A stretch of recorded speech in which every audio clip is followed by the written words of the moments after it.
The little girl stood barefoot in the snow, her arms wrapped around her unconscious mother, screaming at the winter sky.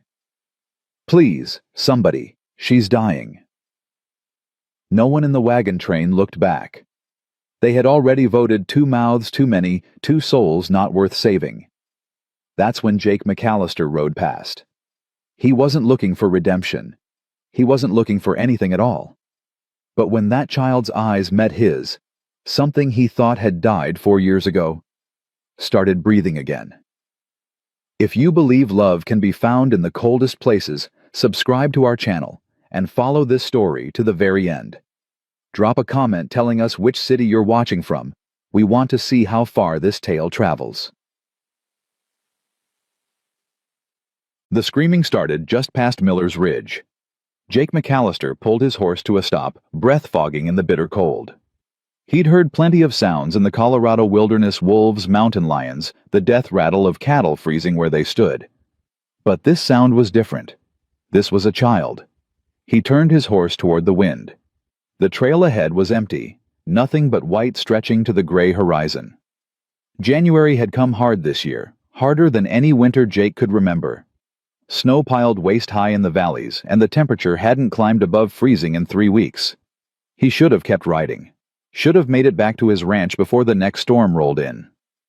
The sky was already darkening, clouds gathering like bruises over the mountains. But the screaming didn't stop. Jake kicked his horse forward. He found them a 1/4 mile off the main trail in a shallow gully that offered no protection from the wind. A wagon sat abandoned nearby, one wheel broken, the canvas top torn and flapping. No horses, no supplies. Just snow and silence and that terrible, desperate crying. The child couldn't have been more than 5 years old. She wore a thin cotton dress, no coat, no shoes. Her bare feet were buried in the snow up to her ankles, her skin so pale it was almost blue. She knelt over a woman's body, shaking her, screaming at her, begging her to wake up. "Mama, Mama, please! You gotta wake up! Please, Mama, please!" Jake dismounted before he knew he was moving. The woman lay face down in the snow, her dark hair spread around her like spilled ink.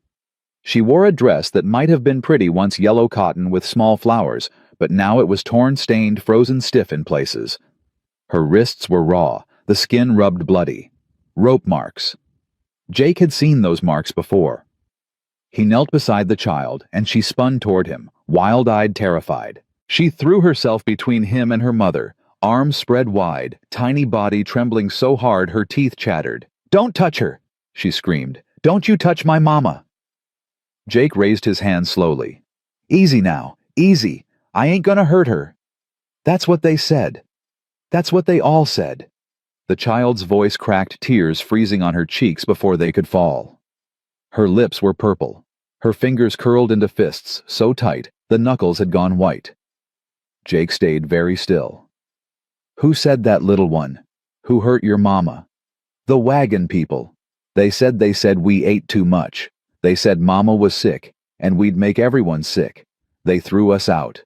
They threw us out in the snow, and Mama tried to walk, and she fell, and she won't wake up. She won't wake up." The child collapsed against her mother's body, sobbing so hard she couldn't breathe. Jake watched her tiny shoulders shake, watched her bare feet turn from white to gray, and something inside him cracked open. 4 years since he'd felt anything but numbness.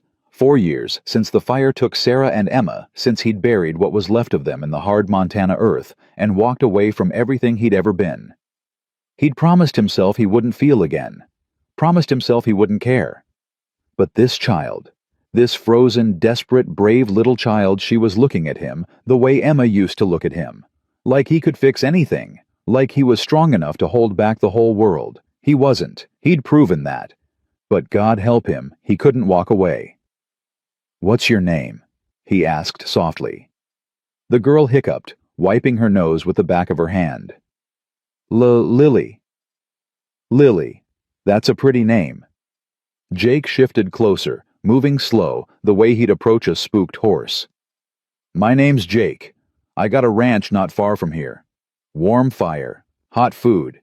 You think maybe you and your mama might like to come with me?" Lily's eyes narrowed. Even frozen half to death, she wasn't stupid. Why? Why what? Why would you help us? Nobody helps us. Nobody ever helps us. The words hit Jake like a fist to the chest. 5 years old, and she'd already learned that lesson. 5 years old, and she'd already given up on humanity. He knew exactly how that felt. I reckon, he said slowly, because somebody should. Lily stared at him for a long moment. Then she looked down at her mother, at the blue lips and the still chest, and her face crumpled. She's so cold. I tried to keep her warm.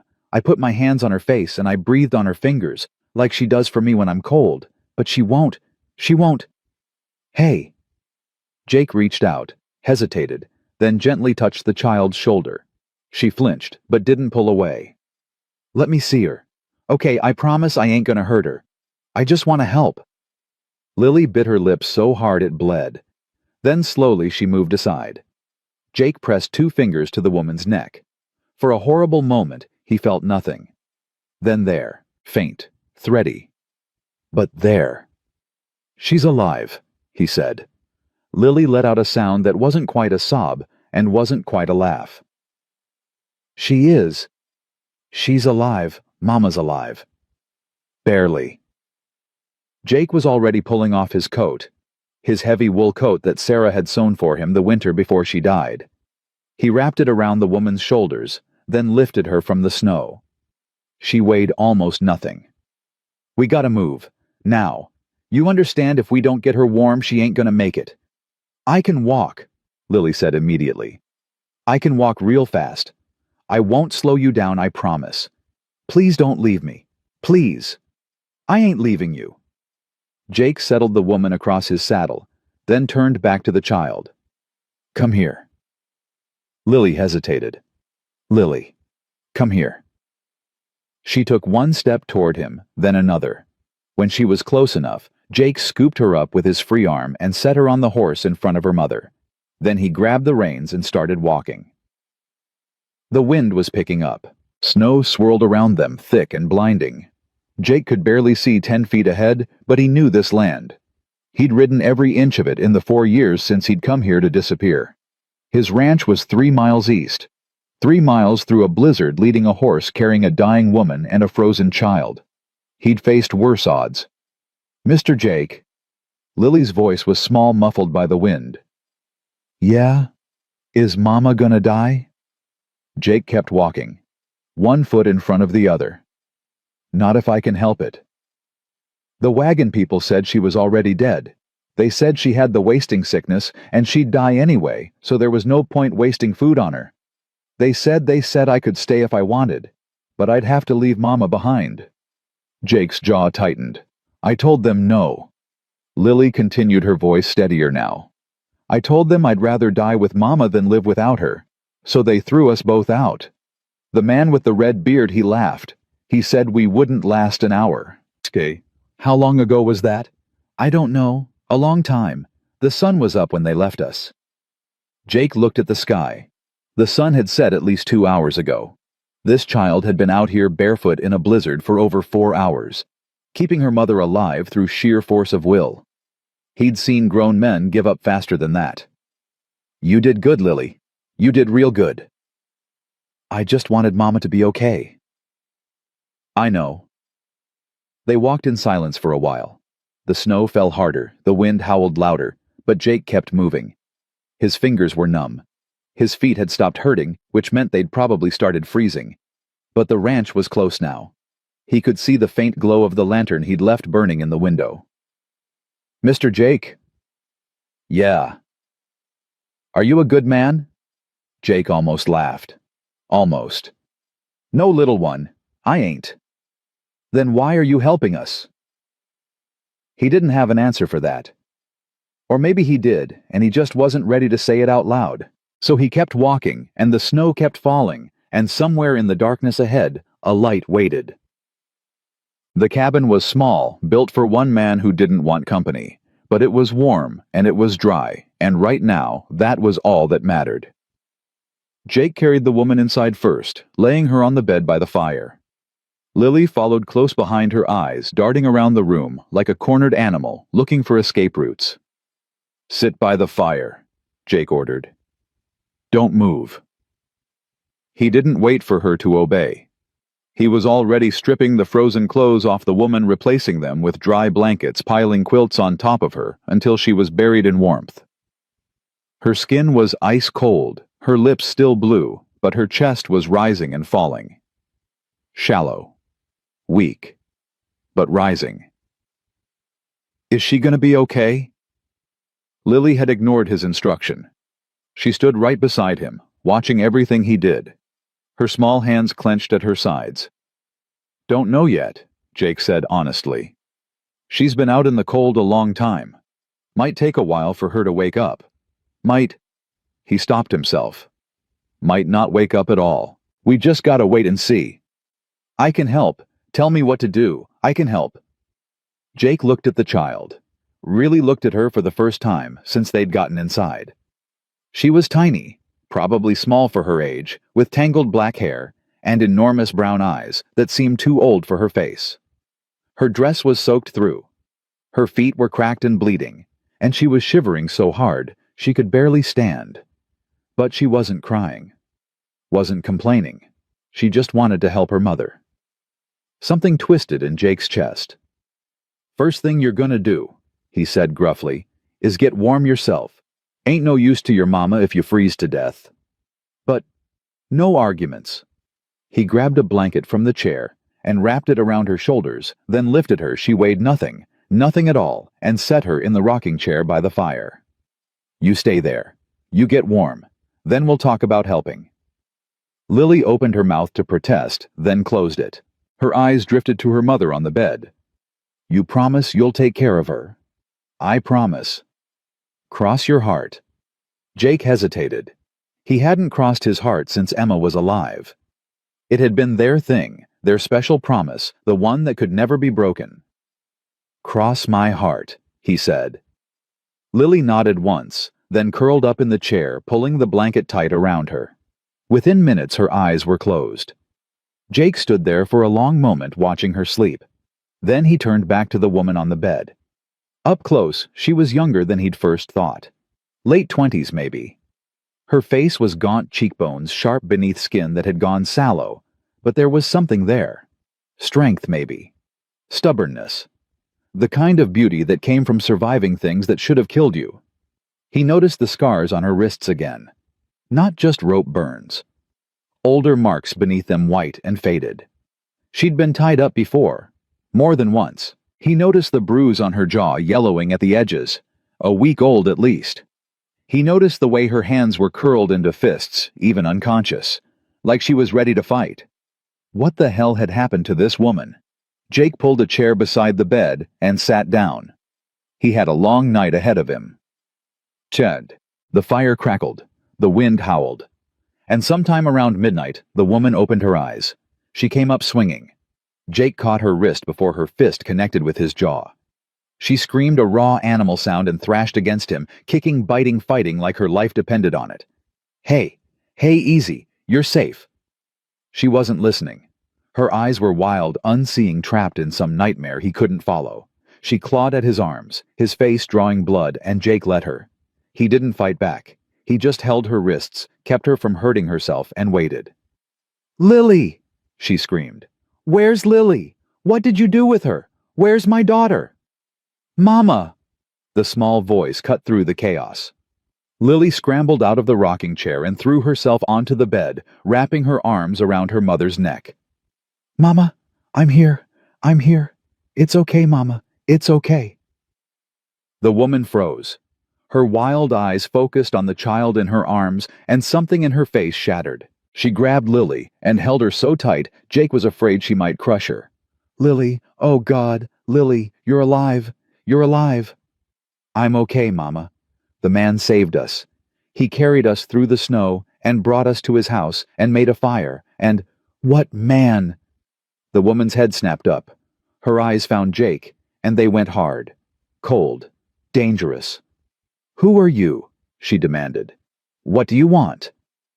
Jake raised his hands slowly, showing his palms. Name's Jake McAllister. I found you and your daughter in the snow about 5 hours ago. Brought you here to my ranch. You were half frozen, ma'am. Another hour out there, and you both would have died." "Why? Why what? Why did you save us?" Her voice cracked. "What do you want in return?" Jake understood then. The rope marks, the bruises, the way she'd come up fighting. This woman had learned that nothing in life was free, that every kindness came with a price. He leaned back in his chair. "I don't want nothing." "Liar." "Mama." Lily tugged on her mother's sleeve. "Mama, he's nice. He gave me a blanket, and he crossed his heart. He'd take care of you, and he didn't even yell when I didn't stay in the chair like he told me to." The woman looked down at her daughter. Something in her expression shifted, not softening exactly, but considering. "He crossed his heart." Lily nodded solemnly. The woman's eyes returned to Jake. They were brown, he noticed. Dark brown with flecks of gold like autumn leaves floating in whiskey. Beautiful eyes even filled with suspicion. "What's your game, Mr. McAllister?" "Ain't got one." "Everyone's got a game." "Then I reckon mine is minding my own business and trying to survive the winter." Jake stood up slowly. "There's soup on the stove, bread in the box. You're welcome to stay as long as you need. When the storm breaks, I can take you to the nearest town if that's what you want." He walked toward the door. "Wait." He stopped. "That's it." The woman's voice was sharp with disbelief. "You save two strangers from a blizzard, bring them to your home, give them your bed, and you don't want anything." Jake turned back. He looked at her, this fierce, damaged, beautiful woman, and then at the child curled against her side, finally safe, finally warm. "I had a daughter once," he said quietly. "She was about Lily's age when she died. Fire took her. Took my wife, too." He paused. "I couldn't save them. Couldn't do a damn thing but watch." The woman's expression flickered. Something that might have been recognition, might have been pain. "So, no ma'am. I don't want nothing from you. I just—" His voice caught. He cleared his throat. "I just didn't want to watch another little girl die in front of me, that's all." He turned away before she could respond and walked out into the cold. The barn was freezing, but Jake barely noticed. He sat on a hay bale, head in his hands, and tried to remember how to breathe. 4 years. 4 years of nothing. 4 years of waking up alone, working alone, going to bed alone. 4 years of building walls so high and so thick that nothing could get through. And then one screaming child in a snowstorm, and all those walls came crumbling down. He could still hear Emma's voice, could still see her face the way it had looked that last morning, smeared with jam from breakfast, grinning at him as he headed out to check the cattle. "Bye, Papa, love you." "Love you too, sweetheart." Those were the last words he ever said to her. By the time he smelled the smoke and rode back, the house was an inferno. Sarah was at the window flames behind her, screaming his name.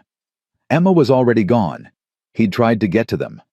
Tried until his horse threw him, until the roof collapsed, until there was nothing left to save. The scars on his hands, he'd never told anyone how he got them. Never told anyone that he'd tried to dig through burning rubble with his bare hands, screaming his daughter's name until his voice gave out. He hadn't cried at the funeral, hadn't cried since. Some things went too deep for tears. But sitting in that cold barn listening to the wind howl, Jake McAllister finally let himself feel it. All of it. The grief he'd buried. The guilt he'd carried. The terrible aching loneliness of being the one who survived. And something else. Something he hadn't expected. Hope. It was small, barely a flicker. But it was there. And it terrified him more than anything had in 4 years. Mal. When Jake came back inside an hour later, the fire had burned low. Lily was asleep on the bed, curled up like a kitten, her face peaceful for the first time since he'd found her. The woman was sitting up watching him. "You didn't have to sleep in the barn," she said. "Figured you'd rest better without a strange man in the house." She considered that, nodded once. "Thank you." "Yes, ma'am." "Clara." Jake blinked. "What?" "My name. It's Clara. Clara Brennan." She hesitated, then added, I suppose if you're going to save my life, you ought to know my name. Clara. He tested it on his tongue. It fit her strong and simple and lovely. That's a nice name. It was my grandmother's. Clara looked down at her hands at the rope burns on her wrists. Mr. McAllister. Jake. Jake. She took a breath. I'm sorry. For attacking you earlier. I thought... She stopped. Started again. I've learned that most men who offer help aren't really offering help. They're offering a transaction. I ain't most men. No. Her eyes met his, and for the first time there was something other than suspicion in them. I'm starting to see that. The fire popped. Outside, the wind died down to a whisper. Get some sleep, Clara, Jake said. We can talk in the morning. She nodded, but she didn't lie down. She just sat there watching him as he settled into the rocking chair and closed his eyes. The last thing Jake heard before he drifted off was Clara's voice, soft as snowfall. Thank you, Jake, for everything. He didn't answer. But somewhere in the darkness in the cold cabin, in the middle of nowhere, a man who'd given up on everything felt something warm bloom in his chest. And for the first time in 4 years, Jake McAllister didn't dream of fire. Morning came slow and gray. Jake woke to the smell of coffee, real coffee. Not the bitter sludge he usually made, and the sound of voices. No, Lily, you have to stir it gentle. Like this. See? Like this, Mama. Perfect. You're a natural. He opened his eyes. Clara stood at the stove, wrapped in one of his old shirts, her dark hair pulled back from her face. Lily stood beside her on a wooden crate, stirring something in a pot with intense concentration. They looked right, like they belonged here. The thought hit Jake like a punch to the gut. You're awake. Clara had noticed him. She didn't smile. He got the feeling smiling didn't come easy to her, but something in her expression softened. Coffee's ready. Lily insisted on making breakfast. I'm making porridge, Lily announced proudly. Mama taught me. She says I'm going to be the best cook in all of Colorado. I don't doubt it, Jake said, his voice rough with sleep. He pushed himself out of the chair, every muscle aching from the cold ride and the night in the barn. Clara handed him a cup of coffee without being asked, their fingers brushing for just a moment. She pulled away quickly, but not before he saw the flush creep up her cheeks. How are you feeling? Jake asked. You were in pretty bad shape last night. Better, weak, but better. Clara turned back to the stove, hiding her face. I don't remember much after they threw us out of the wagon. Lily says I collapsed and she... Her voice broke. She stayed with you, Jake said. Kept you warm best she could. Wouldn't leave you. Not for anything. Clara's shoulders shook. When she turned around, her eyes were wet, but she wasn't crying. This woman didn't cry. He could tell. She'd forgotten how. She's all I have, Clara whispered. Everything else, my home, my family, my husband, all gone. Lily is all I have left. Your husband. Clara's jaw tightened. Dead. 3 months ago. Gambling debts. The men he owed money to, they... She stopped. It doesn't matter. What matters is we got away. We joined that wagon train heading west, thought we could start over. But the journey was hard, and I got sick, and they decided we weren't worth the trouble. So they threw you out. Like garbage. Her voice was flat. In the middle of a blizzard, with a 5-year-old child. Jake's hands curled into fists. If he ever met the red-bearded man Lily had mentioned, there was going to be a reckoning. You're safe now, he said. Both of you. Clara looked at him. Really looked, searching his face for something. Lies, maybe. Hidden motives. Whatever darkness she expected to find. Whatever she saw, it surprised her. Why don't I believe you're real? She murmured. Men like you don't exist. I learned that a long time ago. Maybe you learned wrong. The words hung between them. Clara opened her mouth to respond. Porridge is ready. Lily's triumphant announcement shattered the moment.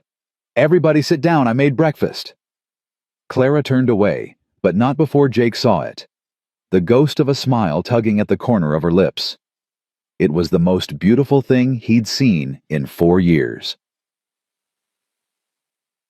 They ate in near silence. Lily chattered enough for all three of them, filling the cabin with stories about the wagon train, about the horses she'd seen, about how she wanted a puppy someday, a big fluffy one with floppy ears. Jake listened. He'd forgotten what it was like having voices in this cabin. Having life. "Mr. Jake," Lily asked her spoon, pausing halfway to her mouth. "Yeah. Do you have any animals besides your horse?" "Got some cattle, chickens, a barn cat named Whiskey." Lily giggled. "That's a silly name for a cat." She earned it.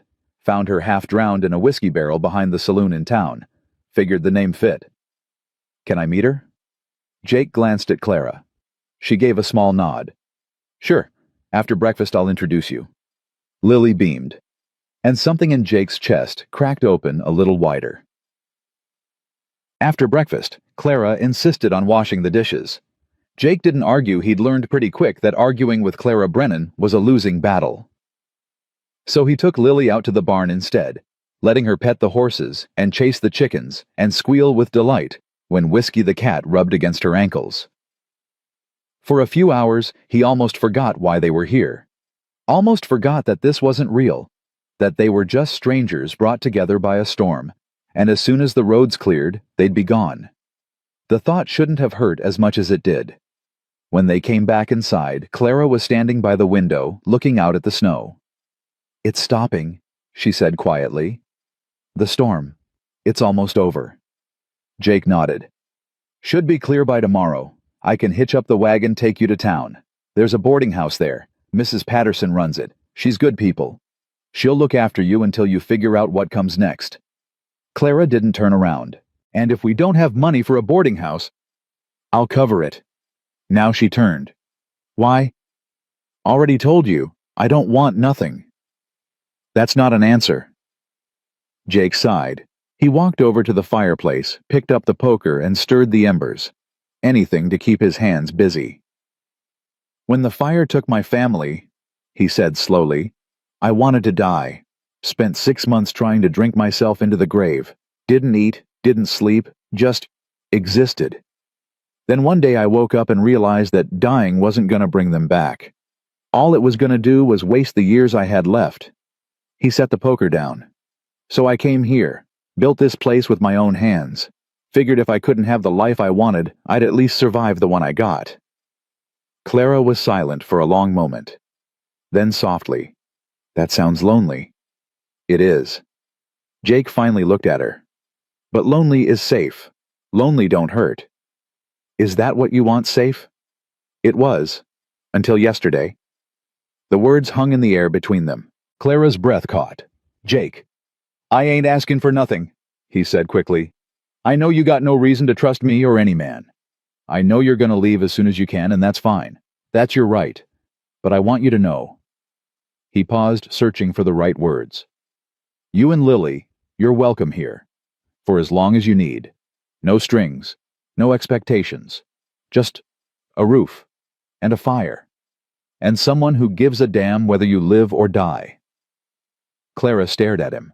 Her eyes were shining, but she still wasn't crying. Still holding it together the way she'd probably been holding it together her whole damn life. "You barely know us," she whispered. "I know enough." "What if I'm not who you think I am? What if I'm broken? Damaged? What if I hurt you?" Jake smiled. It felt strange on his face, like a muscle he'd forgotten how to use. "Then I reckon we'll be two broken people together. Can't be much worse than being one broken person alone." Clara laughed. It was short, surprised, almost painful, like she'd forgotten she could make that sound. "You're insane," she said. "Probably. I don't trust you. I know. I might never trust you. That's okay." She shook her head, but she was almost smiling. "What am I supposed to do with you, Jake McAllister?" "Stay," he said simply. "Just stay." Outside, the snow had stopped falling. The sun was breaking through the clouds, painting the world in shades of white and gold. And in a small cabin in the Colorado wilderness, Two broken people stood on opposite sides of a room, learning how to breathe again. Clara didn't answer, not with words. But she didn't walk away either, and for now, that was enough. 3 days passed and Clara didn't leave. She told herself it was because Lily needed rest. Told herself the roads were still too dangerous, the snow too deep. Told herself 100 different lies because the truth was too terrifying to admit. She didn't want to go. Every morning she woke before dawn, habit carved into her bones from years of survival. Every morning she expected to find the cabin empty. Expected Jake to have vanished in the night like every other man who'd ever promised her safety. Every morning he was there, stirring the fire, brewing coffee, moving quiet so he wouldn't wake them. It made her angry. It made her suspicious. It made her feel things she'd sworn never to feel again. On the 4th morning she found him outside chopping wood.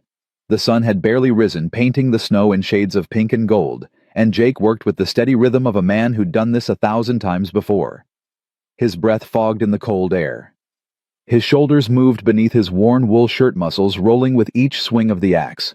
Clara watched him from the doorway, and something twisted in her chest. "You're staring." She jumped. Jake hadn't turned around, hadn't stopped chopping, but somehow he knew she was there. "I wasn't staring," she said quickly. "I was observing." "Uh-huh." He split another log, the crack of wood echoing across the clearing. "There's coffee on the stove if you want it." "I know, I made it." That made him pause. He turned axe resting against his shoulder, one eyebrow raised. "You made coffee?" "You looked cold. I figured you could use something hot when you came in." Clara crossed her arms, defensive. "It's not a big deal." "Never said it was." "Good. Good." They stood there, breath fogging between them, neither willing to look away first. Finally, Jake shook his head and turned back to the woodpile. Lily still sleeping. Like the dead. Clara winced at her own words. "Sorry. I didn't mean—" "It's fine." Jake's voice was even. "She's been through a lot. Sleep's good for her." "She's been through more than any child should." Clara moved closer, wrapping her shawl tighter around her shoulders. Before the wagon train, before all of this, things weren't good. Her father, he... She stopped. "It doesn't matter." "It matters to you." "A lot of things matter to me. Doesn't mean I talk about them." Jake set down the axe. He turned to face her fully, and Clara was struck again by his eyes. Gray-blue like storm clouds over the mountains. Sad eyes. Eyes that had seen too much.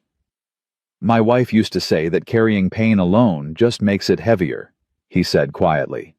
"Said that sharing it don't make it disappear, but it makes it easier to bear." "Your wife sounds like a wise woman." She was. A muscle twitched in Jake's jaw. "Smartest person I ever knew. I spent 5 years trying to be worthy of her, and I still fell short." "What happened to the fire, I mean? How did it start?" The question slipped out before Clara could stop it. She expected him to shut down, to walk away, to tell her it was none of her business. That's what she would have done. Instead, Jake took a long breath and sat down on the chopping block. "Raiders," he said. "We had a ranch up in Montana. Small place, nothing fancy, but it was ours. Sarah and I built it together after we got married. Emma was born there." His voice caught on his daughter's name. "She used to help me feed the chickens every morning. Had this little pink dress she insisted on wearing even when it got too small for her. Drove Sarah crazy, but I couldn't say no to that face." Clara lowered herself onto a nearby stump, drawn in despite herself. "The raiders came in the night," Jake continued. "I was out checking on the cattle. Heard the gunshots, saw the flames. By the time I got there—" He stopped. Swallowed hard. Sarah was at the window. She was screaming my name. And Emma. Emma was already... "Stop!" Clara's voice was sharper than she intended. "You don't have to." "I tried to get to them. Tried to break down the door, climb through the windows, anything. But the fire was too hot, too fast. The roof collapsed before I could—" Jake looked down at his hands, at the faded burn scars across his palms. "I dug through the rubble for hours. Bare hands. Looking for them. Hoping maybe they'd found a way out. Maybe they were hiding somewhere. Maybe—" He broke off. The silence stretched between them, heavy as snowfall. "I'm sorry," Clara whispered. "I shouldn't have asked." "No." Jake raised his head. "It's all right. I ain't told that story to anyone in 4 years. Maybe it's time." "Why me?" The question hung in the air. Jake held her gaze for a long moment, something unreadable in his expression. "Because you understand," he said finally. "Don't you? You know what it's like to lose everything and still have to keep breathing." Clara's throat tightened. She wanted to deny it, wanted to keep her walls up, wanted to stay safe behind the armor she'd spent years building. But something about this man, this quiet, broken, stubborn man, made her want to tell the truth. "My husband sold me." The words came out flat, emotionless, like she was reading from a newspaper. It was the only way she could say them. 3 months before he died, he ran up gambling debts he couldn't pay. The men he owed, they came to collect. And Thomas, my husband, he offered them a trade. Clara's hands curled into fists in her lap. "Me. He offered them me." Jake went very still. "They kept me in a basement for 2 weeks. Did things I can't." She shook her head. "Lily was with Thomas's sister. They didn't know about her, thank God. When Thomas was killed in a card game, the debt was considered settled. They let me go." "Clara." "I'm not finished." She forced herself to keep talking to get it all out before she lost her nerve. "I took Lily, and I ran. Spent everything I had to get us on that wagon train heading west. I thought if we could just get far enough away, start over somewhere new, we could forget. We could heal." A bitter laugh escaped her. "Turns out you can't outrun your past. It just follows you and waits for the right moment to drag you back down." Jake was quiet for a long moment. Then he stood, walked over to where she sat, and did something that made Clara's breath catch in her throat. He knelt in front of her. Slowly, carefully, he reached out and took her hands in his. His grip was gentle, so gentle, like he was holding something precious. "Listen to me," he said, his voice low and fierce. "What happened to you that wasn't your fault? None of it. Your husband, those men, the wagon train, none of them deserved you. None of them saw what you really are. And what's that? Strong." Jake's eyes held hers. "Brave. A fighter. A mother who would walk through a blizzard barefoot to keep her daughter safe."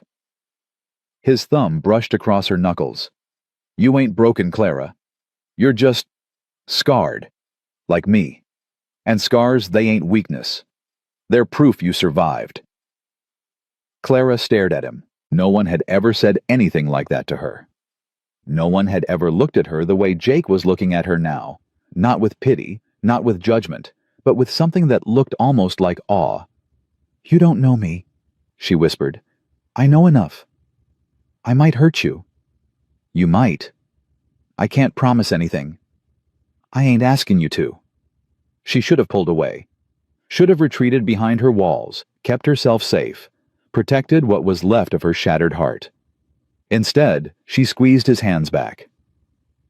"You're a fool, Jake McAllister. Been told that before. I'm difficult and stubborn, and I have nightmares that wake me up screaming. So do I. I don't know how to trust anymore. Then we'll figure it out together." Clara felt something crack inside her. Not break, she'd been broken too many times. This was different. This felt like ice melting, like the first thaw of spring after a long, hard winter. "Why?" she asked, her voice barely audible. "Why do you care so much?" Jake was quiet for a moment. When he spoke, his voice was rough with emotion. "Because for 4 years I've been walking around like a dead man, going through the motions, waiting to die without having the courage to actually do it." He paused. "And then I found you and Lily in that snow, and for the first time since the fire, I felt something. Something that wasn't grief or guilt or anger." "What did you feel?" "Purpose." His eyes shone. "Like maybe God or fate or whatever you want to call it gave me a second chance. Like maybe I wasn't put on this earth just to suffer. Maybe I was put here to help someone, to protect someone, to..."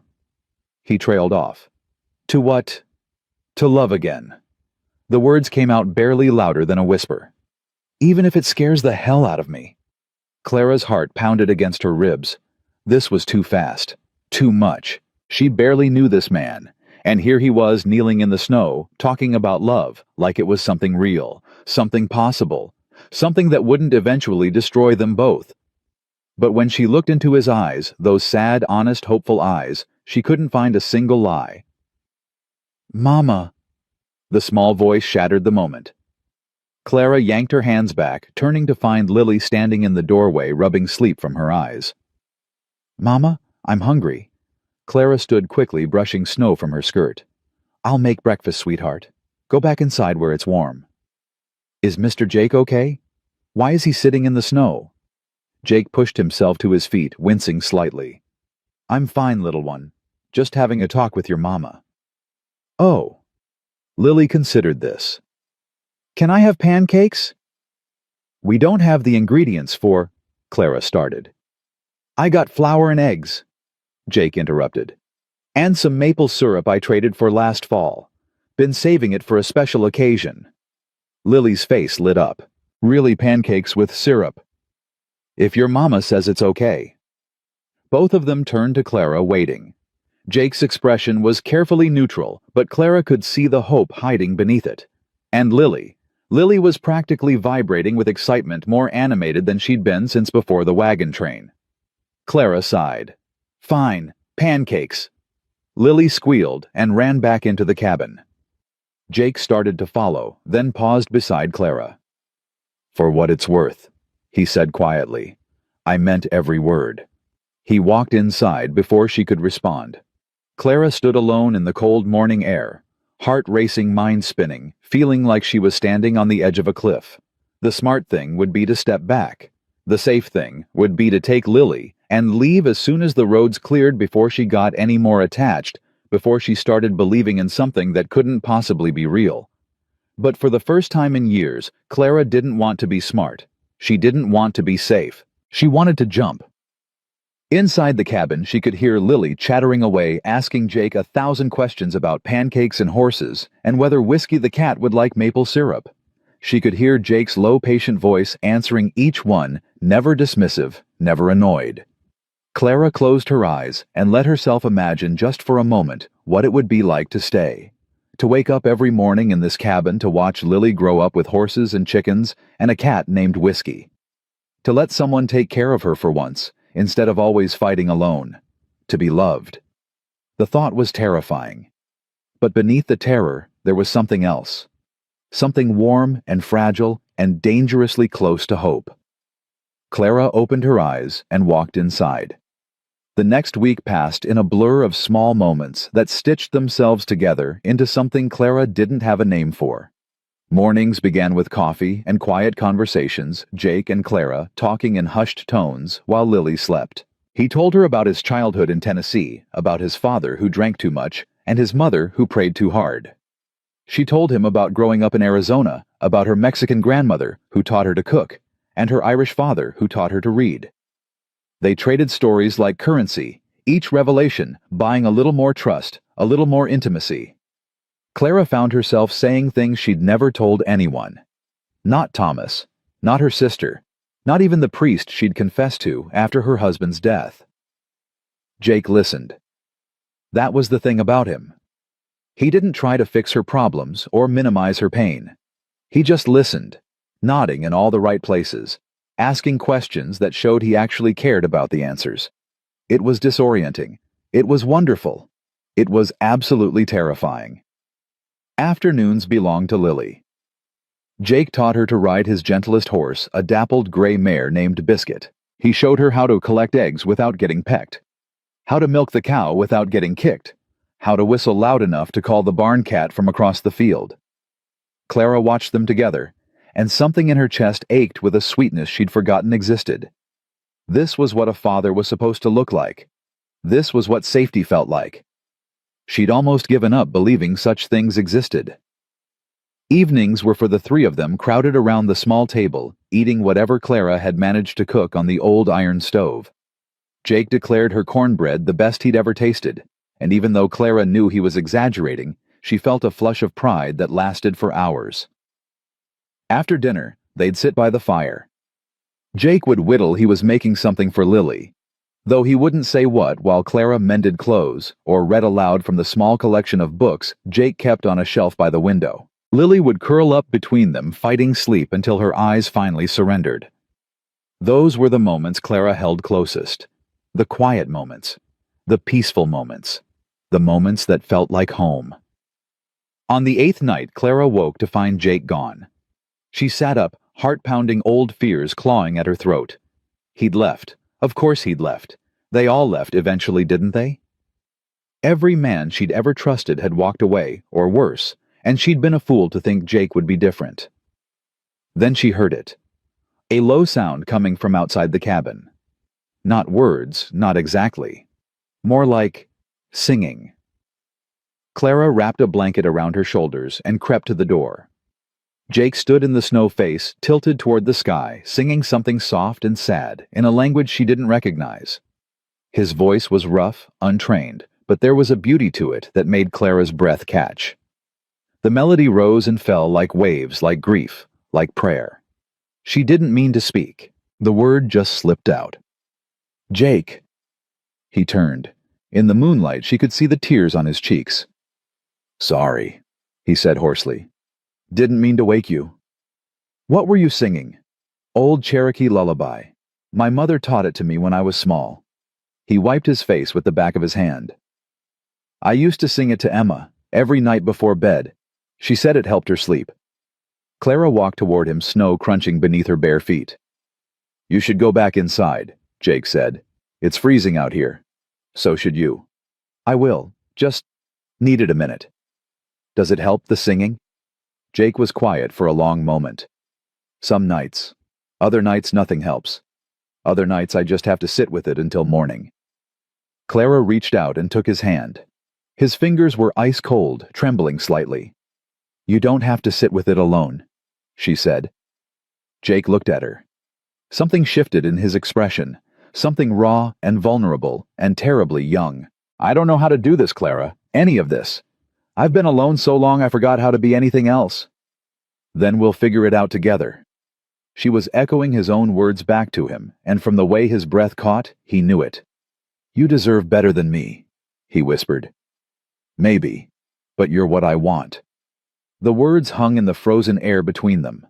Clara hadn't meant to say them, hadn't meant to admit even to herself that she'd started wanting things again. But there they were, undeniable and true. Jake's hand tightened around hers. If I kiss you right now, he said slowly, is that okay? Clara's heart hammered against her ribs. Yes. He leaned in slow and careful, giving her every chance to pull away. His lips brushed hers, soft as snowfall, tentative as a question. She answered by kissing him back. It wasn't passionate, it wasn't desperate. It was gentle and sad and full of something that felt like hope, like two broken people finding something worth holding onto in the wreckage of their lives. When they finally pulled apart, Jake rested his forehead against hers. I'm scared, he admitted. So am I. I might mess this up. You might. You're still willing to try? Clara thought about all the reasons she shouldn't, all the ways this could end badly, all the pain she'd already survived and wasn't sure she could survive again. Then she thought about Lily sleeping peacefully for the first time in months, about mornings full of coffee and conversation, about the way Jake looked at her like she was something worth protecting. Yes, she said. I'm willing to try. Jake smiled. It transformed his whole face, chasing away the shadows, making him look younger, lighter, almost happy. Then let's go inside before we freeze to death. Can't start a new life if we're dead. Clara laughed, the sound startling them both.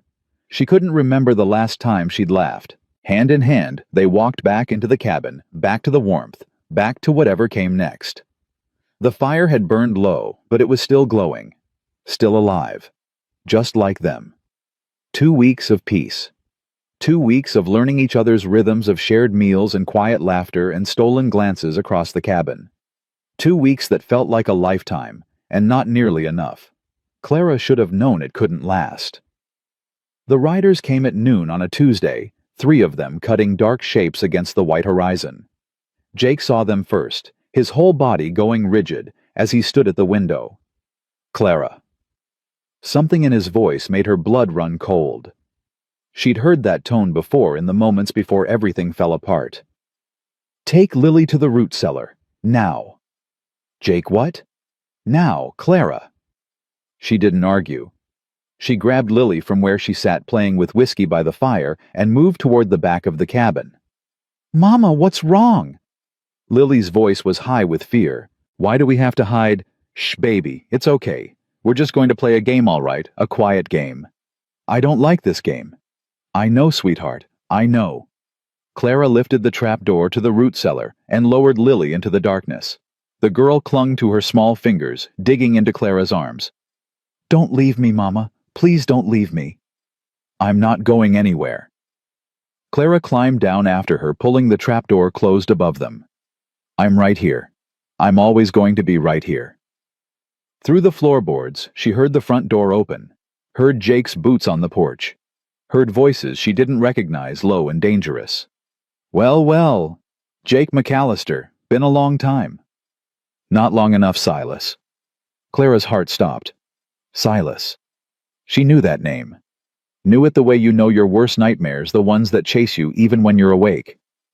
Silas Crawford. The man who'd bought her from Thomas. The man who'd kept her in that basement for 2 weeks, who'd done things to her that still made her wake up screaming. The man who never let his property go. I hear you've been keeping something that belongs to me, Silas said, his voice carrying clear through the cabin walls. Pretty little thing. Dark hair. Mexican eyes. Ring any bells? I don't know what you're talking about. Don't play dumb with me, McAllister. One of my boys spotted her in town last week. Said she was buying supplies at the general store big as life. Said there was a kid with her, too. A pause. Now, I don't rightly care about the kid. But that woman, she cost me a considerable sum, and I intend to collect on my investment. She ain't here. Is that so? Then you won't mind if we take a look around. Clara pressed her hand over her mouth, stifling the sob that threatened to escape. Lily trembled against her, silent but shaking, and Clara pulled her closer, trying to shield her from the horror unfolding above their heads. You ain't setting foot in my house. Now see, that's where you're wrong. Silas's voice dripped with false pleasantry. I've got 3 guns to your 1. I've got the law in my pocket. Sheriff owes me more money than he'll ever be able to pay, and I've got all the time in the world. A long pause. So here's what's going to happen. You're going to step aside and my boys are going to search this cabin. If the woman's not here, we'll apologize for the inconvenience and be on our way. But if she is, then you and I are going to have a very different kind of conversation. The silence stretched so long that Clara thought she might go mad from it. Then Jake spoke, his voice low and steady. You should know something, Silas. What's that? I buried my wife and daughter 4 years ago. Since then, I've been hoping someone would give me a reason to die. A beat. Thank you for finally giving me one. The gunshot exploded through the cabin like thunder. Clara screamed before she could stop herself, the sound tearing from her throat as she heard bodies hitting the porch, as she heard shouting and cursing, and the deafening roar of more gunfire. Mama! Lily shrieked, clapping her hands over her ears. Mama, what's happening? Stay down, baby! Stay down and don't move! Clara pressed Lily into the corner of the cellar and covered her with her own body, shielding her from whatever came next. Above them, the chaos continued, boots thundering across the floor, furniture crashing, glass shattering. Then silence. Terrible, absolute silence. Clara waited, her heart pounding so hard she could barely breathe. Minutes passed, or maybe hours. Time had lost all meaning. Finally, the trapdoor opened. Light flooded in, blinding after the darkness. Clara squinted up, ready to fight, ready to die, ready to do whatever it took to protect her daughter. Jake's face appeared above them, pale and drawn blood dripping from a gash on his forehead. It's over, he said. They're gone. Clara burst into tears. Jake helped them out of the cellar, his movements slow and careful. Clara saw the way he favored his left side, saw the dark stain spreading across his shirt. "You're hurt." "It's nothing." "Jake, I said it's nothing." His voice was harsher than she'd ever heard it. "We need to move. Now. Silas got away, and he'll be back with more men." "Got away, but I shot 2 of them, but Silas ran before I could get a clear shot." Jake's jaw tightened. Coward always was better at letting others do his dirty work. Clara's mind raced. "Where do we go if he owns the sheriff?" "I know a place. Old mining cabin up in the mountains. Nobody knows about it but me." Jake grabbed a rifle from the wall, checked the chamber. "We can hide there until I figure out what to do." "Jake." Clara stepped toward him, placed her hand on his arm. "What happened to those men?" He didn't answer, didn't look at her. "Jake." "They're dead, Clara." His voice was flat, empty. "I killed them. First men I've killed since before the war." She should have been horrified. Should have been afraid of this man who'd just taken 2 lives without hesitation. Instead, she felt something she hadn't expected. Gratitude. "Thank you," she whispered. Jake finally looked at her. His eyes were haunted, tortured, but beneath the pain she saw something else. Love. Fierce, protective, undeniable love. "I'd do it again," he said quietly. 100 times. 1,000. Whatever it takes to keep you safe. "Mama." Lily's small voice cut through the moment. "Are the bad men gone?" Clara crouched down and pulled her daughter into her arms. "They're gone, baby. The bad men are gone." "Did Mr. Jake make them go away?" "Yes, sweetheart. Mr. Jake made them go away." Lily looked up at Jake with those big, trusting eyes. "Thank you, Mr. Jake." Jake's expression crumbled. Just for a moment, just a flash of raw emotion before he pulled himself back together. But Clara saw it. Saw the war raging inside him, the guilt and the grief, and the desperate need to protect. "We need to go," he said gruffly. "Get whatever you can carry. We leave in 5 minutes." They rode through the night, Jake on his horse with Lily tucked against his chest. Clara on the old mare he'd kept in the barn. The wind cut like knives, the cold seeping through their clothes, but nobody complained. Nobody spoke at all. The mining cabin was exactly what Jake had described, small, isolated, half buried in snow. But it had 4 walls and a roof and a fireplace that still worked, and right now that was enough. Jake got the fire going while Clara settled Lily on the narrow cot in the corner. The girl was exhausted, her eyes already drooping, but she fought to stay awake. "Mama, are we going to be okay?" "Yes, baby. We're going to be okay." "Promise."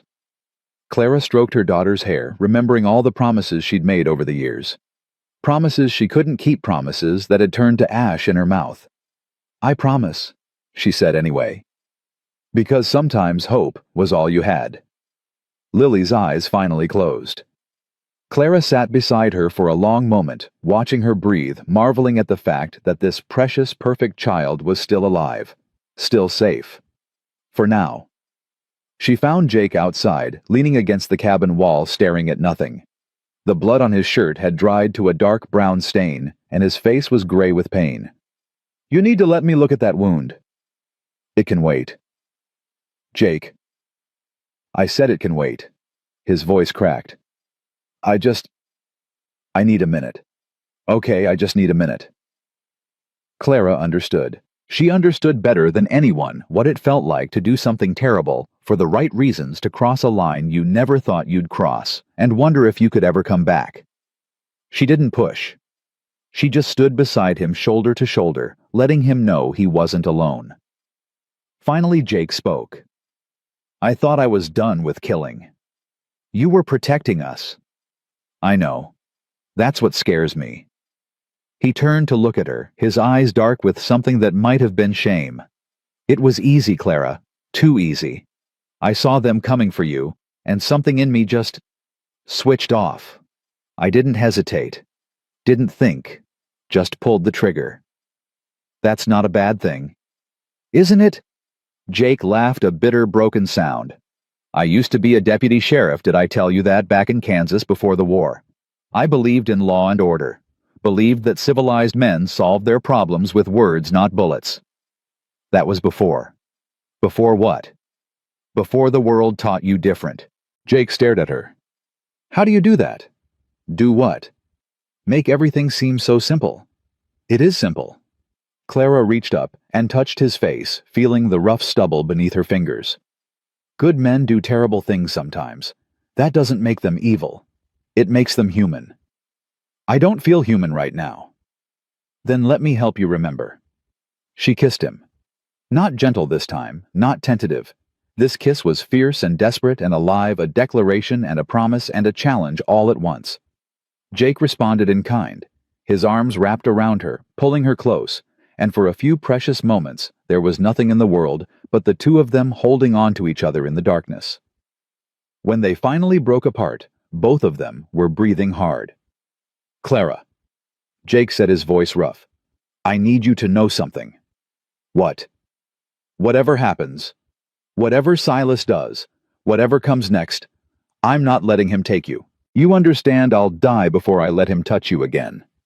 Don't say that. It's the truth. Then make me a different promise. Clara gripped his shirt, pulling him closer. Promise me you'll live. Promise me you'll fight like hell and come back to me. Promise me you won't give up. Clara. Promise me, Jake. He was quiet for a long moment. Then slowly he nodded. I promise. Cross your heart. Something flickered in his eyes, something that might have been hope. Cross my heart. 3 days passed in the mining cabin. 3 days of waiting, watching, wondering when Silas would come. Jake spent most of his time outside, keeping watch, checking the perimeter, doing everything he could to prepare for the attack they both knew was coming. His wound was healing, though he still moved like a man held together by sheer stubbornness. Clara stayed with Lily, trying to maintain some semblance of normalcy. She taught her daughter letters, traced them in the frost on the window. She told her stories, the same ones her grandmother had told her when she was small. She held her close at night when the nightmares came. On the 4th morning, Jake came inside with news.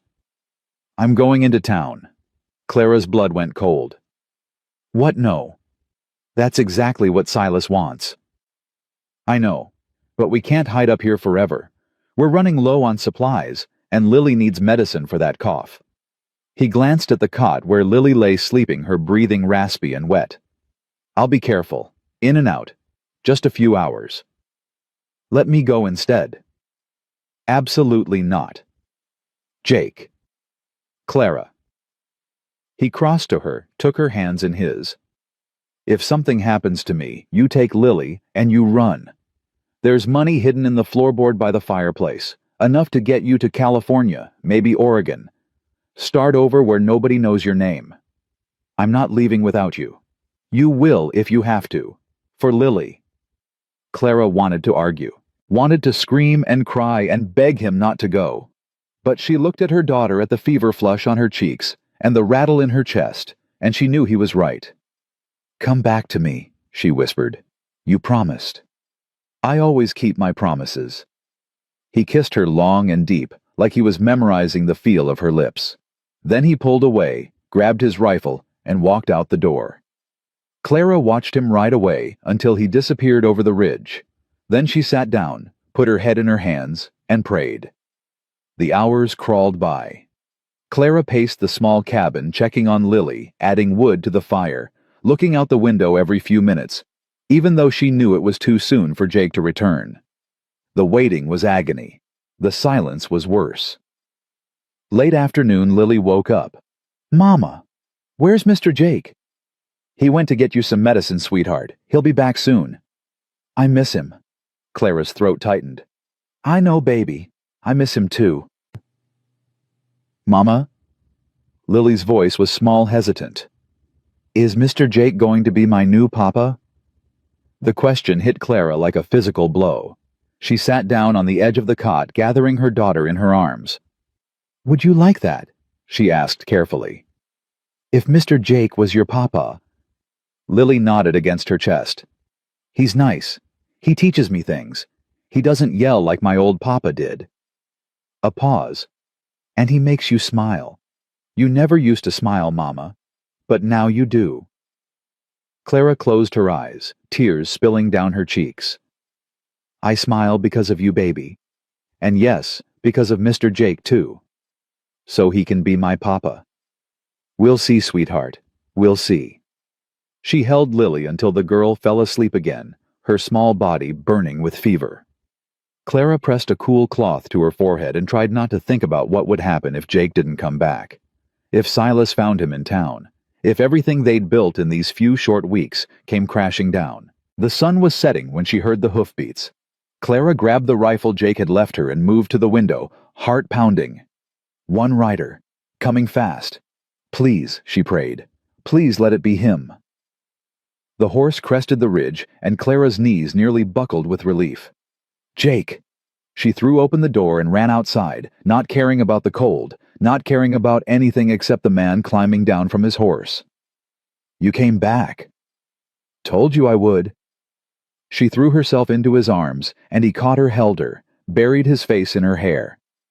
I got the medicine, he said against her ear. And something else. What? Jake pulled back, and Clara saw something in his expression she hadn't seen before. Hope. Real, genuine hope. Silas is dead. The words didn't register at first. What? Found him in the alley behind the saloon. Someone stabbed him, robbed him blind. Sheriff said it was probably one of his own men. Turns out Silas owed a lot of people money. Jake shook his head, almost disbelieving. It's over, Clara. It's really over. Clara stared at him. Then she started to laugh. And cry. And laugh some more. It's over. She repeated the words, tasting like freedom. It's really over. It's really over.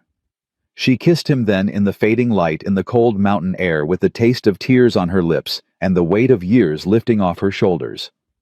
Inside the cabin, Lily coughed in her sleep. Outside, the sun set on the worst chapter of Clara's life. And somewhere in the darkness, a new story was beginning. The medicine worked faster than Clara had dared to hope. Within 3 days, Lily's fever broke.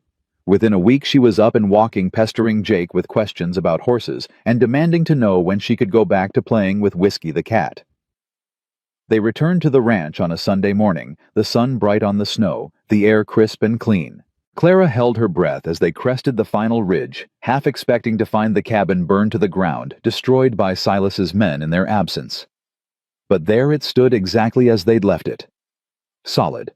Safe. Waiting. We're home, Lily whispered, her voice full of wonder. Clara looked at Jake. He was staring at the cabin with an expression she couldn't quite read. Jake, you okay? Yeah. He cleared his throat. Yeah, I never thought I'd hear that word again. What word? Home. Clara reached over and took his hand. Their fingers intertwined, and something settled in her chest. Something that felt like belonging. Let's go home, she said. The days that followed were gentle ones. Jake threw himself into repairing the damage from the attack, replacing the broken window, fixing the splintered doorframe, scrubbing the bloodstains from the porch until no trace remained. Clara understood what he was doing. He was erasing the violence, trying to make the cabin feel safe again. She helped where she could, but mostly she focused on Lily. The child had bounced back remarkably well, as children often do, but Clara caught glimpses of the trauma lurking beneath the surface. Nightmares that sent Lily screaming into wakefulness. Moments of panic when Jake raised his voice or moved too quickly. They were all healing. It would take time. One evening, about 2 weeks after their return, Clara was washing dishes when Jake came up behind her. He didn't touch her, just stood close enough that she could feel the warmth of him.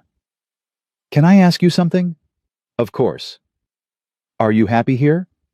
Clara turned to face him, drying her hands on her apron. What kind of question is that? An honest one. Jake's eyes searched her face. I know this ain't the life you imagined. Stuck in a cabin in the middle of nowhere with a broken-down rancher who talks to his horse more than he talks to people. Jake! Let me finish. He took a breath. I ain't got much to offer you, Clara. This land, a few head of cattle, a cat with a drinking problem. I can't give you fancy dresses or city life or any of the things a woman like you deserves. A woman like me. Strong, beautiful, brave. His voice dropped.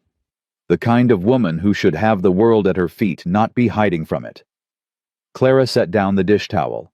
She stepped closer to him, close enough to see the pulse jumping in his throat. You want to know what I see when I look at you, Jake McAllister? He didn't answer, just waited. I see a man who found two strangers freezing in a blizzard and carried them to safety. I see a man who gave up his only coat, his only bed, his only peace for people he didn't know. I see a man who killed to protect us, and cried about it afterward because he's got a soul that hasn't hardened past feeling. She reached up and touched his face, her palm against his cheek. I see a man who lost everything and still had enough love left over to save us. Her voice cracked. So don't you dare tell me you ain't got much to offer. You're the best thing that's ever happened to me. To us. Jake's eyes glistened. Clara. I love you. The words came out before she could stop them. Before she could think about whether it was too soon, too much, too dangerous. They hung in the air between them, fragile and terrifying and true. Jake's breath caught. For one horrible moment Clara thought she'd made a mistake, pushed too far too fast. Then his hands came up to cup her face, gentle as prayer. Say it again. I love you. Again. I love you, Jake. I love you. He kissed her like a drowning man gasping for air, like she was the only solid ground in a world that had been shifting beneath his feet for years. Clara melted into him, her fingers tangling in his hair, her heart pounding against her ribs. When they finally broke apart, both of them were trembling. I love you too, Jake said hoarsely.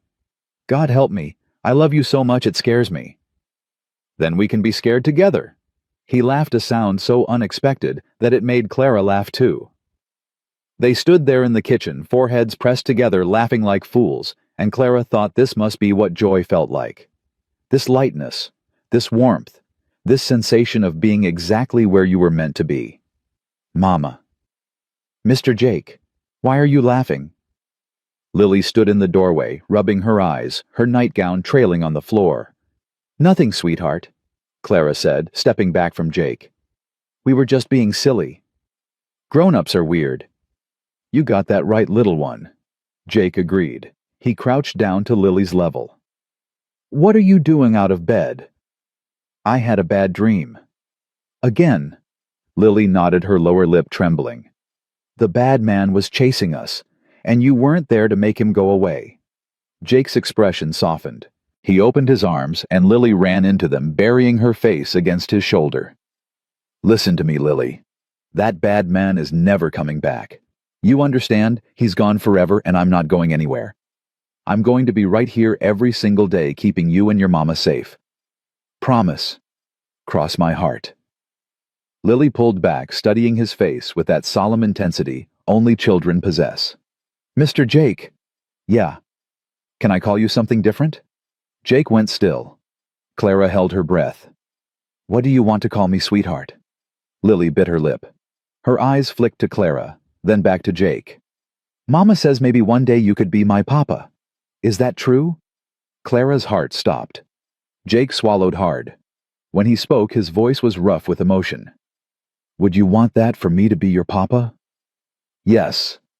No hesitation, no doubt. My other papa was mean.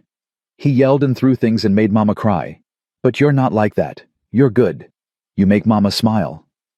Lily. So, can I call you Papa? Jake looked up at Clara.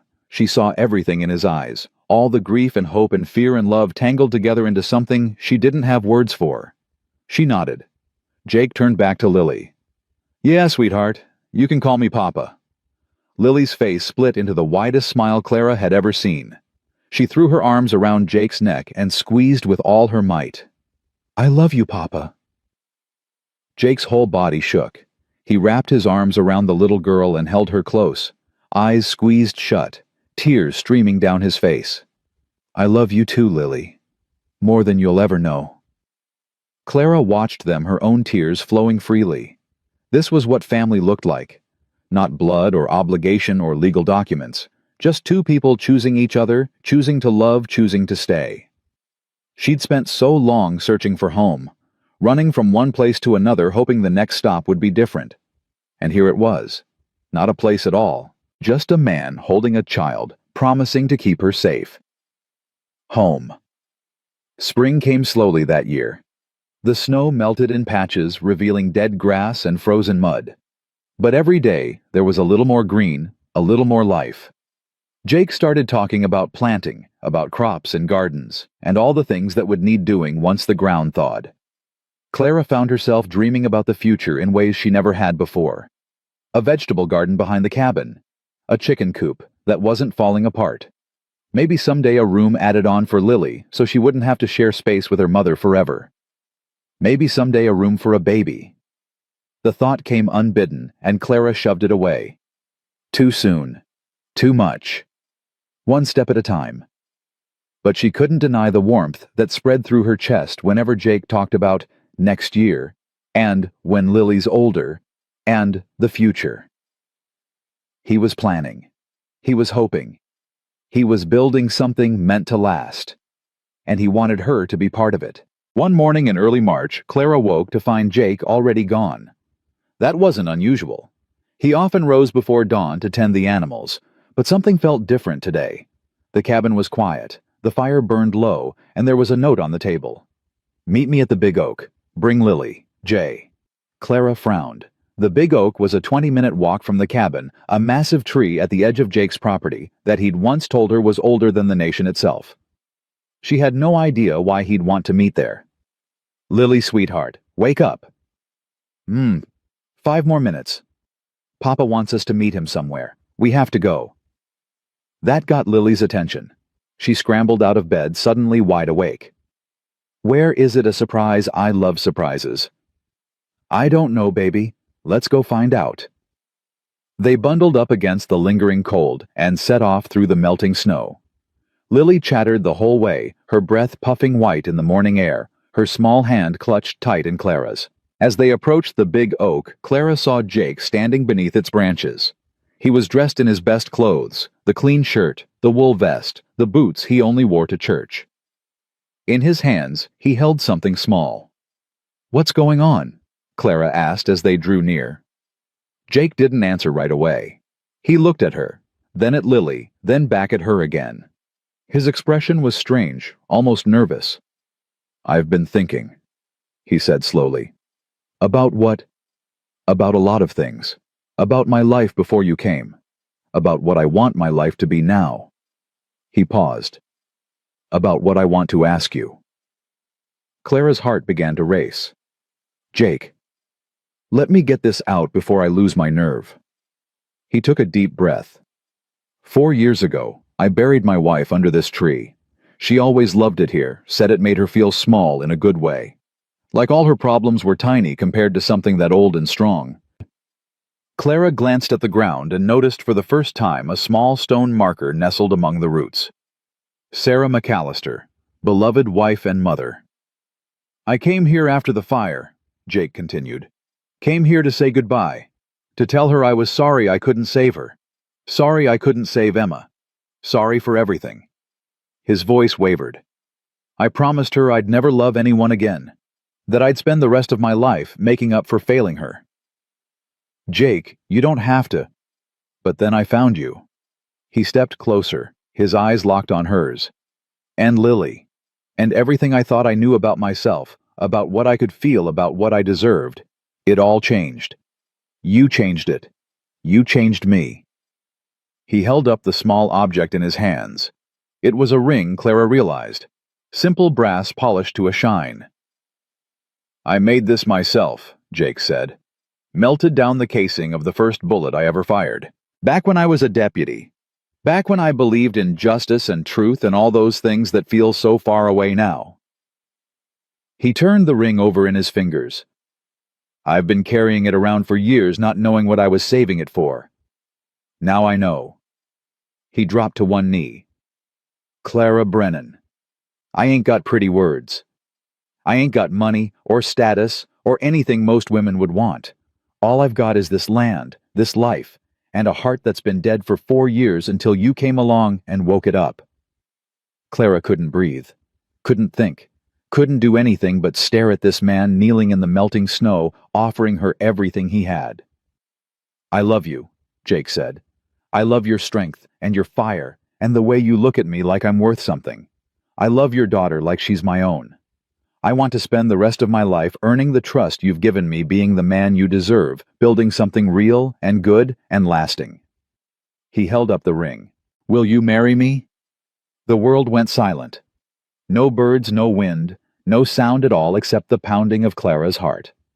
She thought about all the reasons she should say no, the speed of it all, the danger of hoping, the risk of giving her heart to another man after the last one had nearly destroyed her. She thought about Thomas, who had promised her the world and delivered only pain. About Silas, who had taught her that trust was a weapon men used against women. About every single person who had ever let her down. Then she thought about Jake. About the way he looked at her in the morning like she was a miracle he couldn't quite believe. About the way he held Lily patient and gentle and endlessly kind. About the way he'd killed to protect them and wept about it afterward because he was still soft enough to feel the weight of it. She thought about the cabin, the fire, the cat named Whiskey, the sound of Lily's laughter echoing off the walls. She thought about home. "Yes." The word came out as a whisper, barely audible. Jake's face went slack with disbelief. "What?" "Yes," louder this time. "Yes, I'll marry you." Jake's whole body sagged with relief. He surged to his feet and caught her in his arms, spinning her around, laughing and crying at the same time. "She said yes. Lily, did you hear that? She said yes." Lily was jumping up and down, clapping her hands, her face split by the biggest grin Clara had ever seen. "Mama's going to marry Papa! Mama's going to marry Papa!" Jake set Clara down and slid the ring onto her finger. It fit perfectly, like it had been made for her. Because it had been, she realized. He'd made it for her. "I love you," he said. "I love you too. We're going to be a family. We already are." He kissed her then under the big oak tree, with Lily dancing around them and the sun breaking through the clouds above. It was the kind of kiss that felt like a promise, like a vow, like the beginning of something beautiful. When they finally pulled apart, Jake looked down at the grave marker at their feet. "Sarah would have liked you," he said quietly. "She always said I needed someone to shake me out of my stubbornness." "I think she'd be happy," Clara replied, "that you found a way to live again." Jake nodded slowly. He crouched down and touched the stone, his fingers tracing the letters of his wife's name. "I'll always love you, Sarah," he murmured. "But I've got room in my heart for more. I hope you understand." The wind stirred, rustling through the branches of the old oak. Clara could have sworn she heard something in it. A whisper, a blessing, a goodbye. Jake stood and took her hand. "Let's go home," he said. And they did. The wedding was set for April, when the wildflowers would be blooming and the roads would be clear enough for the handful of neighbors Jake wanted to invite. Clara protested that she didn't need anything fancy, but Jake insisted. "You deserve a real wedding," he said, "with flowers and music and people who care about you. I already have everything I need." "Then let me give you more." So Clara relented. She let Mrs. Patterson from the boarding house help her alter an old dress.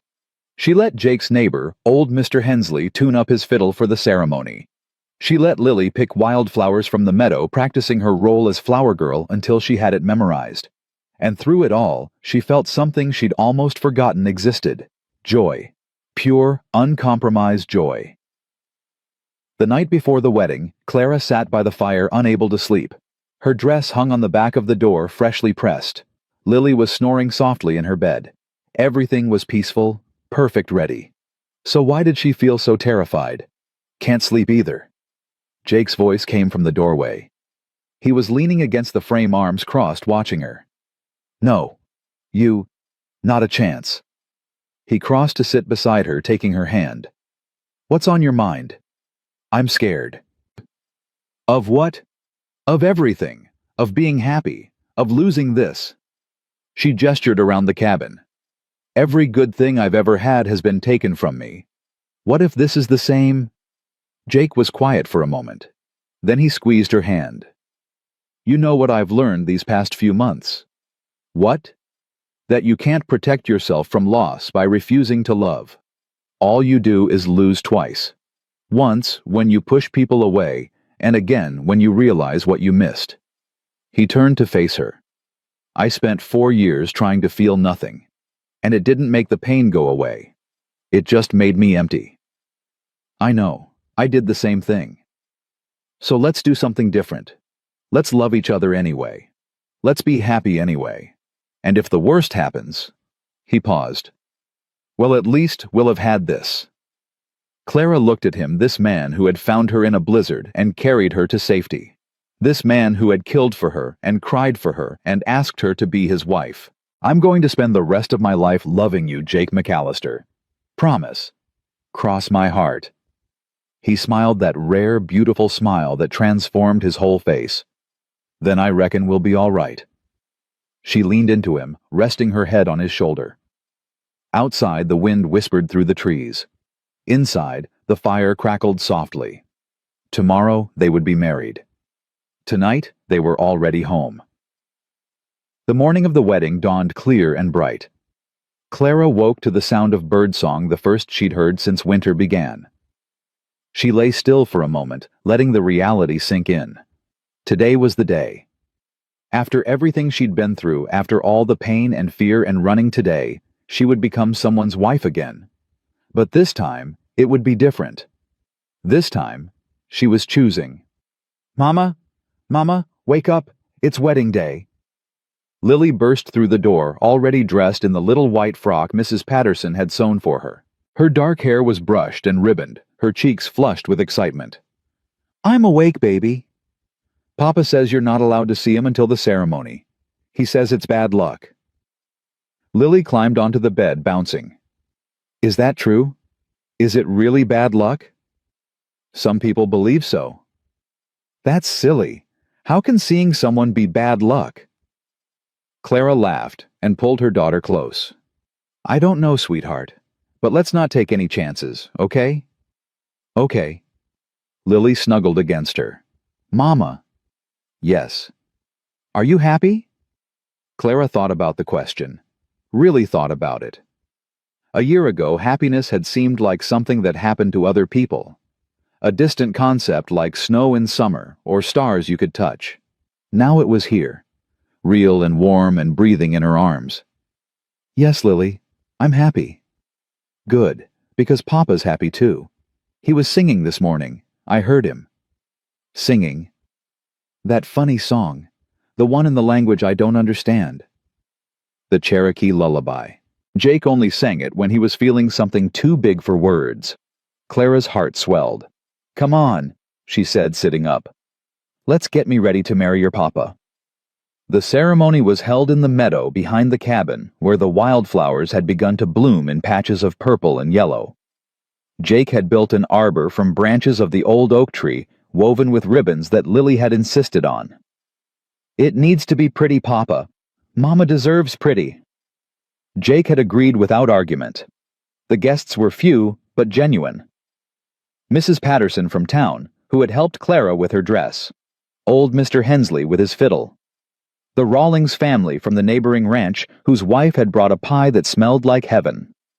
Even the sheriff had come hat in hand to pay his respects. Clara barely noticed any of them. All she could see was Jake. He stood under the arbor wearing a black suit she'd never seen before. His hair was combed back, his boots polished, his face freshly shaved. He looked younger somehow, the lines of grief softened by something that might have been joy. When he saw her walking toward him, his whole expression changed. His eyes went wide, then soft, then wet with tears he didn't try to hide. My God, he breathed. Clara. She wore the simple white dress Mrs. Patterson had helped her alter, nothing fancy, just clean cotton, with a bit of lace at the collar. Her hair was loose around her shoulders, the way Jake liked it. In her hands, she carried a bouquet of wildflowers Lily had picked that morning. You look beautiful, Jake said as she reached him. You look pretty good yourself. He laughed a sound that seemed to surprise even him. "I can't believe this is real." "It's real." Clara took his hands. "It's real, and I'm here, and I'm not going anywhere." The preacher, a circuit rider who happened to be passing through, cleared his throat. "Shall we begin?" The vows were simple. Jake went first, his voice steady despite the emotion in his eyes. "Clara, I spent 4 years believing my life was over. I buried my heart with my wife and daughter, and I swore I'd never dig it up again. Then I found you freezing in that snowstorm, and something inside me woke up." He squeezed her hands. "I can't promise you an easy life. This land is hard, and the winters are harsh, and there will be days when nothing goes right. But I can promise you this: I will stand beside you through all of it. I will protect you with everything I have. I will love you every single day for the rest of my life. And when my days are done, I'll die knowing I spent them with the woman who saved me." Clara's tears spilled over. She didn't wipe them away. "Jake, when I met you, I had given up on men, on trust, on love, on everything. I thought the best I could hope for was survival, just getting through each day without being hurt again." Her voice cracked. "But you showed me something different. You showed me that kindness still exists, that there are people who give without expecting anything in return. That love doesn't have to hurt." She looked into his eyes, gray-blue like storm clouds, but warm now. So warm. "I don't know what I did to deserve you, but I promise to spend every day trying to be worthy of it. I promise to love you, support you, stand by you no matter what comes. I promise to be your partner, your friend, your family." She smiled through her tears. "I promise to be your home." The preacher nodded solemnly. "Do you, Jacob McAllister, take this woman to be your lawfully wedded wife?" "I do." "And do you, Clara Brennan, take this man to be your lawfully wedded husband?" "I do." "Then by the power vested in me, I pronounce you husband and wife." The preacher smiled. "You may kiss your bride." Jake cupped her face in his hands, gentle as always, and kissed her. It was soft and sweet and full of promise, and when they pulled apart, Clara saw that his cheeks were as wet as hers. "I love you, Mrs. McAllister." "I love you too, Mr. McAllister." "We're married now," Lily shouted, throwing her flowers in the air. "We're a real family." Everyone laughed. Jake scooped Lily up with one arm and pulled Clara close with the other, holding them both against his chest. "Yeah, little one," he said, his voice thick with emotion. "We're a real family now." The celebration lasted well into the evening. Mr. Hensley played his fiddle until his fingers were sore. Mrs. Rawlings' pie disappeared within an hour. Someone had brought whiskey, and even Clara allowed herself a small glass, feeling the warmth spread through her chest. But the moment she treasured most came later, after the guests had gone, and Lily had finally fallen asleep, exhausted from dancing and eating and sheer joy. Jake found Clara standing on the porch, looking up at the stars. "Penny, for your thoughts." "I was just thinking about how much has changed." Clara leaned into him as he wrapped his arms around her from behind. "A few months ago, I was sure I was going to die in that blizzard. Now I'm married. I have a home. My daughter calls someone Papa." "Regrets?" "Not a single one." They stood in comfortable silence, watching the stars wheel overhead. The night was cold, but clear, the kind of cold that felt clean rather than cruel. "Can I tell you something?" Jake asked quietly. "Anything. When I found you in that snow, when I saw Lily standing there barefoot screaming at the sky, something happened to me, something I can't explain." Clara turned in his arms to face him. "What do you mean?" "I heard a voice. In my head. Clear as day." Jake's expression was troubled, like he was admitting something he'd never told anyone. It said, "These are yours now. Take care of them." A voice. I know how it sounds. Believe me, I've spent months trying to talk myself out of it. But I heard it, Clara. Plain as I'm hearing you now. Clara thought about the wind in the oak tree, the whisper she'd heard when Jake was talking to Sarah's grave, the sense that something larger than themselves had brought them together. "Maybe it was God," she said softly, or fate, or your wife looking out for you from wherever she is. You don't think I'm crazy. I think there are things in this world we don't understand. Clara reached up to touch his face. And I think whatever brought us together, whatever led you to that snowstorm on that exact day, at that exact moment, I'm grateful for it. I don't need to understand it. I just need to honor it. Jake's eyes shone. How did I get so lucky? We got lucky together. He kissed her forehead, her cheeks, her lips. Come to bed, wife. Clara smiled. Yes, husband. The months that followed were the happiest of Clara's life. Spring melted into summer, and the ranch came alive with growth. Jake planted a vegetable garden, and Clara tended it with care she hadn't known she possessed. Lily adopted a baby chick that followed her everywhere, much to Whiskey, the cat's disgust. They fell into a rhythm, the three of them. Mornings began early with chores and coffee and quiet conversation. Afternoons were for teaching Lily her letters, for the endless tasks that kept a ranch running. Evenings were for each other, gathered around the fire, telling stories and making plans. It wasn't perfect.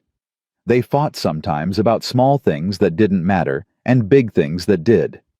Jake had a stubborn streak that drove Clara crazy, and Clara had a temper that could flare without warning. There were hard days when the old grief crept back, days when Clara found Jake staring at nothing, lost in memories she couldn't reach. But they worked through it, every time, because that was what family did. One evening in late August, Clara sat on the porch watching the sun set over the mountains. Lily was inside, supposedly doing her reading, but probably playing with the cat. Jake was in the barn, finishing up the day's work. Clara's hand rested on her stomach. She'd suspected for weeks now. The tiredness, the nausea, the way her body felt different, fuller somehow. But she hadn't said anything to Jake. Hadn't wanted to get his hopes up until she was sure. Now she was sure. You look like you've got something on your mind. Jake had emerged from the barn without her noticing. He walked toward her, wiping his hands on a rag, his face curious. Come sit with me. He settled beside her on the porch step, close enough that their shoulders touched. What's going on, Clara? I have something to tell you. Okay. Clara took a deep breath. Do you remember a few months ago when you talked about the future? About building more rooms onto the cabin? About Lily getting bigger? About all the things we might do someday? I remember. Well, Clara took his hand and placed it on her stomach. Someday might be coming sooner than we thought. Jake went very still. His hand pressed against her belly, his eyes searching her face. Are you saying what I think you're saying? I'm pregnant, Jake. We're going to have a baby. For a long moment, he didn't speak. His expression was unreadable, and Clara felt a flutter of fear. What if he wasn't ready? What if this was too much, too fast? Then Jake's face crumpled. He pulled her into his arms and held her so tight she could barely breathe, his whole body shaking with silent sobs. Clara held him back, stroking his hair, letting him feel whatever he needed to feel. A baby, he finally managed. We're having a baby. Yes. I'm going to be a father again. Yes, Jake, you're going to be a father again. He pulled back to look at her, his cheeks wet, his eyes red, and in his face Clara saw everything: the grief of what he'd lost, the joy of what he'd found, the hope of what was coming. I love you, he said. I love you so much. I love you too. I'm going to do better this time. I'm going to be there for every moment. I'm not going to miss a single thing. I know you won't. Papa, Mama, why are you crying? Lily stood in the doorway, her face concerned. She clutched her reading primer in one hand, the other resting on Whiskey's head. Jake wiped his eyes and opened his arms. Come here, sweetheart. Lily ran to them, climbing into Jake's lap. We have some news, Clara said. Good news or bad news? Very good news. Clara looked at Jake, who nodded encouragingly. You're going to be a big sister, Lily. Mama's having a baby. Lily's eyes went wide. Her mouth fell open. For a moment she looked like she might cry. Then she let out a shriek of joy so loud it startled Whiskey into fleeing. "A baby! We're having a baby!" She threw her arms around Clara's neck, then Jake's, then Clara's, again bouncing with excitement. "Can I name it? Can I teach it to ride horses? Can it sleep in my room? When is it coming? Is it a boy or a girl?" Clara laughed, overwhelmed by the barrage of questions. "Slow down, sweetheart. We don't know if it's a boy or girl yet, and it won't be here for several months. But it's really real. We're really having a baby. We're really having a baby." Lily's face split into the biggest smile Clara had ever seen. "This is the best day ever. First I got a papa, and now I'm getting a brother or sister. Our family keeps getting bigger." Jake hugged her tight. "That's right, little one. Our family keeps getting bigger." Clara watched them, her husband and her daughter wrapped up together in a moment of pure happiness. She thought about the blizzard, about the wagon train that had thrown them out to die, about Silas Crawford and Thomas Brennan, and all the people who had tried to break her. They hadn't won. None of them had won, because here she was surrounded by love, carrying new life inside her, living proof that the darkest chapter didn't have to be the last one. The baby was born in March, when the snow was just beginning to melt. A boy. 7 pounds, strong lungs, a shock of dark hair like his mother's. They named him Samuel. Samuel Jacob McAllister. "After my father," Jake explained, holding his son for the first time, tears streaming down his face. "He wasn't a good man, but my mother always said there was something worth saving in him. Maybe this little one can be what he couldn't." Clara watched her husband cradle their son, watched Lily peer over his shoulder with wonder in her eyes. "He's so small," Lily whispered. "Was I that small once?" "Even smaller," Clara said. "Wow." Lily reached out one careful finger and touched Samuel's hand. The baby's fingers curled around hers instinctively.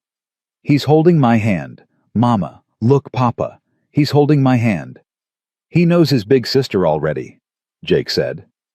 That night, after Samuel had been fed and changed and settled into the cradle Jake had built, Clara found herself unable to sleep. She sat by the fire, watching the flames, thinking about everything that had led to this moment. Jake came to sit beside her. "You okay?" "More than okay." Clara leaned her head on his shoulder.